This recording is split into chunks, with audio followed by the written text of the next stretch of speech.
ہارون الرشید نے بہلول کو ہدایت کی کہ بازار جائیں اور کسائیوں کے ترازو اور جن پتھروں سے وہ گوشت تولتے ہیں وہ چیک کریں، اور جن کے تول والا پتھر کم نکلے انہیں گرفتار کر کے دربار میں حاضر کریں۔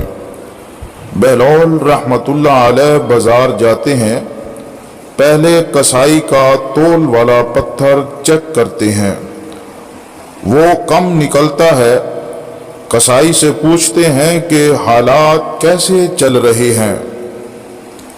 کسائی کہتا ہے کہ بہت برے دن ہے،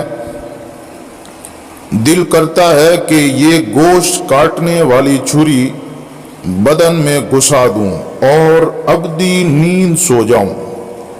بہلول رحمت اللہ علیہ آگے دوسرے کسائی کے تول والے پتھر کو چیک کرتے ہیں، وہ بھی کم نکلتا ہے۔ کسائی سے پوچھتے ہیں کہ کیا حالات ہیں گھر کے؟ وہ کہتا ہے کہ کاش اللہ نے پیدا ہی نہ کیا ہوتا، بہت ضلالت کی زندگی گزار رہا ہوں۔ بہلول رحمت اللہ علیہ آگے بڑھے، تیسرے کسائی کے پاس پہنچے، تول والا پتھر چیک کیا تو وہ بالکل درست پایا۔ کسائی سے پوچھا کہ زندگی کیسی گزر رہی ہے؟ کسائی نے کہا کہ اللہ تعالیٰ کا لاکھ لاکھ شکر ہے، بہت خوش ہوں، اللہ تعالیٰ نے بڑا کرم کیا ہے، اولاد نیک ہے، زندگی بہت اچھی گزر رہی ہے۔ بہلول رحمت اللہ علیہ واپس آتے ہیں، سلطان ہارون الرشید رحمت اللہ علیہ پوچھتے ہیں کہ کیا صورتحال ہے؟ بہلول رحمت اللہ علیہ کہتے ہیں کہ کئی کسائیوں کے تول والے پتھر کم نکلے ہیں۔ سلطان نے غصے سے کہا کہ پھر انہیں گرفتار کر کے کیوں نہیں لائے؟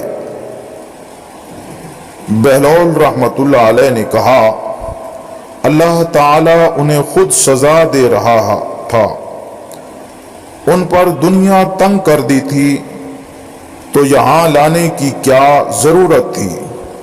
آج ہمارے بھی کچھ حالات یہی ہیں، ہم نے بھی دنیا کو اپنایا ہے، اسی کی فکر ہے، حلال حرام اور آخرت کی فکر ہی نہیں۔ اللہ تعالی ہمیں آخرت کی فکر نصیب فرمائے۔